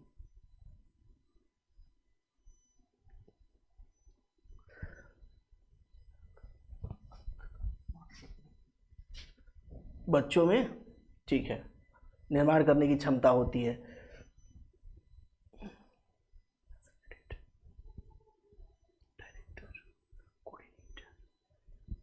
ठीक है, ये ऑप्शन नंबर बी होगा, सुगम करता, फैसिलिटेटर। फैसिलिटेटर बच्चे में देखिए, प्रोग्रेसिव जो है कि चाइल्ड सेंटर एजुकेशन से बात कर रहे हैं, तो यहाँ पे बात करेंगे तो क्या हो जाएगा, बच्चे में जो है कि सक्रिय जो है कि आपका सक्रिय जो है कि खोजकर्ता होता है ना, वो ज्ञान का सृजन खुद ही करता है। तो इस कंडीशन में टीचर को क्या होना चाहिए, एक फैसिलिटेटर होना चाहिए, उसे फैसिलिटी प्रोवाइड करे, उसके लिए अच्छा इन्वायरमेंट क्रिएट करे, अगर कहीं फंसता है तो उसके जो है कि थोड़ा सा हिंट दे। ये चीज़ें ऑप्शन नंबर बी यहाँ पे क्या होगा, करेक्ट होगा। क्वेश्चन नंबर 6 की बात कर लेते हैं। निम्नलिखित में से कौन सी स्थिति बाल केंद्रित कक्षा कक्ष को प्रदर्शित करती है। बाल केंद्रित कक्षा कक्ष की विशेषता से संबंधित ये प्रश्न है। एक कक्षा जिसमें शिक्षिका नोट लिखवा देती हैं और शिक्षार्थियों से उन्हें याद करने, नहीं, ये बिल्कुल भी नहीं है, ये है ही नहीं बाल केंद्रित शिक्षा। एक कक्षा जिसमें पाठ्य पुस्तक एकमात्र साधन होता है जिसका संदर्भ शिक्षिका देती, ये भी नहीं है। एक कक्षा जिसमें विद्यार्थी समूहों में बैठे हुए हैं और शिक्षिका बारी बारी से प्रत्येक समूह में जा रही हैं। अच्छा चलो देख लेते हैं भाई, इस पे विचार कर लेंगे अभी। एक कक्षा जिसमें शिक्षार्थियों का व्यवहार शिक्षिका द्वारा दिए जाने वाले पुरस्कार व दंड से संचालित होता है। मतलब ठीक है, बट ये दंड और पुरस्कार एक मेथड है, बट चाइल्ड सेंटर में ये कहीं चीजें हमने देखा नहीं है ना। तो ऑप्शन नंबर क्या है, सी इसमें करेक्ट होगा। बाल केंद्रित एजुकेशन या चाइल्ड सेंटर्ड एजुकेशन में बच्चों का ग्रुप होता है या क्लास होता है और उनके पास टीचर जाती है, उनकी समस्याओं को देखती है, उनको हेल्प करती है, फैसिलिटेट करती है, ये सारी चीज़ें होती हैं। या अगर बच्चे जो है कि ज़्यादा चालाक है तो उसके सामने थोड़े से अलग, थोड़ा सा टफ जो है कि समस्या रखती है समाधान करने के लिए। ये ऑप्शन नंबर आपका सी हो गया। क्वेश्चन नंबर 7 देख लेते हैं। किसी प्रगतिशील कक्षा की व्यवस्था में शिक्षक एक ऐसे वातावरण को उपलब्ध कराकर अधिगम को सुगम बनाता है जो नियामक है, समावेशन को प्रोत्साहित करता है, आवृत्ति को बढ़ाता है, खोज को प्रोत्साहन देता है। भैया ये है, खोज को प्रोत्साहन देता है। चाइल्ड सेंटर्ड एजुकेशन को अभी हमने देखा है ना। चलो ऑप्शन नंबर डी हो जाएगा। चलो क्वेश्चन नंबर 8, निम्नलिखित में से कौन सा विकल्प प्रगतिशील शिक्षा का सबसे अच्छा वर्णन करता है। प्रगतिशील शिक्षा, प्रोग्रेसिव एजुकेशन, परियोजना विधि, क्षमता समूह बनाना, रैंकिंग बनाना। ये रैंकिंग बनाना नहीं है, हटाओ इसको। करके सीखना, परियोजना विधि, सहयोग से सीखना। चलो रैंकिंग यहाँ पे भी आया, नहीं होगा। व्यक्तिगत अधिगम, समस्या, छात्रों की लेवलिंग करना, नहीं। ऑप्शन नंबर बी करेक्ट होगा। लर्निंग बाय डूइंग है ना, प्रोजेक्ट मेथड और सहयोग, एक दूसरे के सहयोग से सीखना, ऑप्शन नंबर बी यहाँ पे क्या होगा, करेक्ट होगा। ठीक है। क्वेश्चन नंबर 9, निम्नलिखित संरचनाओं में से शिक्षा का अधिकार अधिनियम 2009 किसकी वकालत करता है। मुख्य धारा शिक्षा की, समावेशी शिक्षा की, एकीकृत शिक्षा की, पृथक्करण, समावेशी शिक्षा की, समावेशी इंक्लूसिव एजुकेशन। अभी हमने देखा इंक्लूसिव एजुकेशन की बात करता है यहाँ पे, सार्वभौमिक शिक्षा। क्वेश्चन नंबर 10, बाल केंद्रित शिक्षा शास्त्र की क्या विशेषता है। चाइल्ड सेंटर्ड जो एजुकेशन है इसका कैरेक्टर, इसकी विशेषता क्या है। केवल पाठ्य पुस्तक पे, केवल नहीं होगा रे बाबा, नहीं होगा। बच्चों के अनुभवों को प्रमुखता देना, यंत्रवत याद रखना नहीं, यंत्रवत याद रटने वाली चीज नहीं। योग्यता के आधार पर विद्यार्थियों को नामित करना तथा वर्गीकरण करना, नहीं, वर्गीकरण नहीं करना भैया, नहीं, ये गलत हो गया। भेदभाव करना ही नहीं है, कहाँ करना है चाइल्ड सेंटर में। अभी तो बताएं कि सभी लिए क्या होंगे, इक्वल होंगे। तो ऑप्शन नंबर बी, बच्चों के अनुभवों को क्या करना, प्राथमिकता देना, उनकी भावनाओं को रिस्पेक्ट करना, उनके विचारों को सुनना। ठीक है, तो ये आज की क्लास थी। आज की क्लास में इतना ही रहने देते हैं, मिलते हैं आपसे नेक्स्ट क्लास में। आज के लिए धन्यवाद।